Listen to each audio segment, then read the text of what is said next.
To think about right now after a rough month? Is it a sign of things to come? Is it something that we create an opportunity for investors? Let's bring in Brenda O'Connor, Senior Vice President and Financial Advisor at UBS, to talk a little bit more about the mood of the markets. Brenda, it's always great to see you. As we get to this sort of pause point on a Friday with so much volatility in the markets, what have you been reflecting on so far in the month of February? So, John, great to see you. Thank you for having me on. Look, we had the PCE numbers out today. Of course, we know that is the Fed's preferred inflation gauge on the core. We made some progress. So that's why you're seeing markets respond positively this morning. But more broadly on the month, and especially this past week, it's been a really challenging week for markets. And I do think that you finally have investors start to express these concerns that have been building up, not just around tariffs, but also around geopolitics and also, believe it or not, U.S. growth. I know that last week seems like a lifetime ago, but last Friday we had some important data come out on both PMI services and consumer sentiment. These were both at 15-month lows.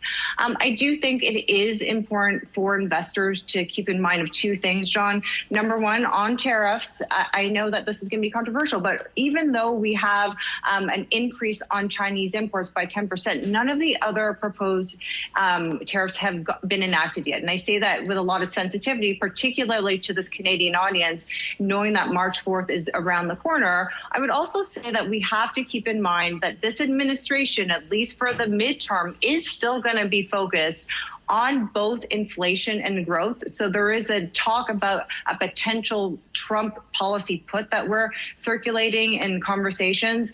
More broadly, though, in terms of what this actually means, UBS is positive on the markets. We have a 6,600 target on the S&P, but my conversations almost exclusively have been around how are we going to hedge our portfolios. So how are you thinking then about that part? I'm most interested in figuring out what your portfolio strategy looks like right now. Right, and you highlighted some of our ideas actually in your beginning comments. I would say fixed income is the natural place to look to. Usually when you see the Fed cut rates, the 10-year yield moves down. We haven't seen a one-to-one move exactly like that.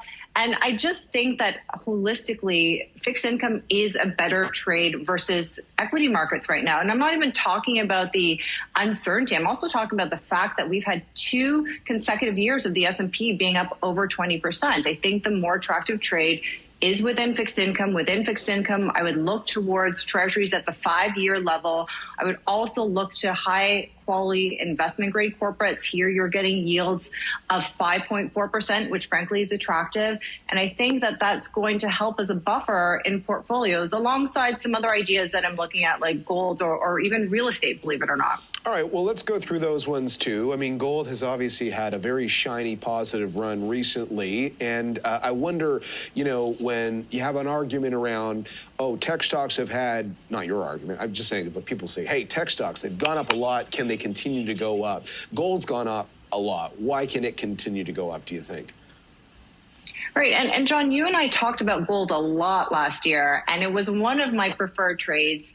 And in fact, the commodity was up almost 30%. The reason I like gold this year is not for the same reason. We have a $3,000 end of year target. We could be there in a few days, certainly by next week if, Trump's rhetoric continues to be more aggressive. I like gold specifically because it is a time-tested safe haven. You need something in your portfolio that is going to hold or appreciate slightly if we see a huge move in equity prices. And that can happen even if the demand for fixed income is also rising and sort of results in some U.S. dollar buying. In other words, just looking at gold versus the U.S. dollar isn't the only, traditional pair, I guess, to be watching in an environment like this. Right, and that relationship has decoupled a little bit. There are other, obviously, demand dynamics supporting gold prices. Central bank purchases are going to continue this year. So I do think for investors, having fixed income and gold in tandem will serve them well in this continued volatile environment. Okay, and you talked about real estate as well. Real estate is sort of is a big arena. How are you thinking about real estate?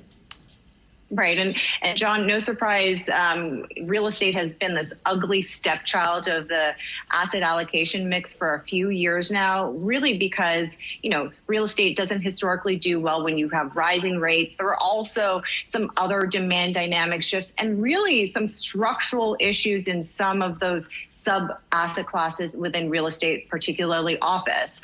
I do think a little bit of that is starting to shift. We're not going to have rates fall down precipitously here in the U.S., but even a reduction of funding costs that is minor will open up some transactions. I think the way to play that this year, you can do it in a number of ways, and you'll be able to make money no matter what. You can do it within, publicly listed REITs. There are some great strategies around triple net leases. I think that if you can get private allocations to sectors like data centers, no surprise, logistics, some industrial, I think those asset classes will continue to do well.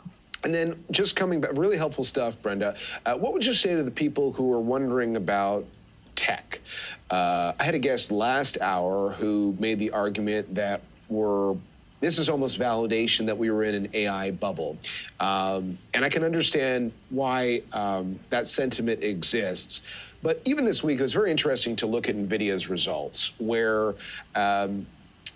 here's a company that unveiled a new product as last year as part of this sort of every year we're going to put something new out. And in the fourth quarter alone, I think they generated like $11 billion in revenue from it. So the numbers are astounding. How do you feel about whether the market's view that, well, that's great, but we've already put a lot of money into tech, and so we need to see more? Like, what's the winning argument, do you think, over the long term? Right. I think this comes down to an EPS growth story, John. I mean, we are viewing U.S. tech, and of course, AI is a big component of that. We think that there's going to be EPS growth of 20 or 25%. You compare that to the broad market, which we think the S&P is going to grow by 9% in terms of EPS growth, and it's just no comparison. There are two other very important structural supporting factors here that will be positive for tech. Number one, they just happen to have business models that are less exposed to things like trade wars and tariffs, which I think is important.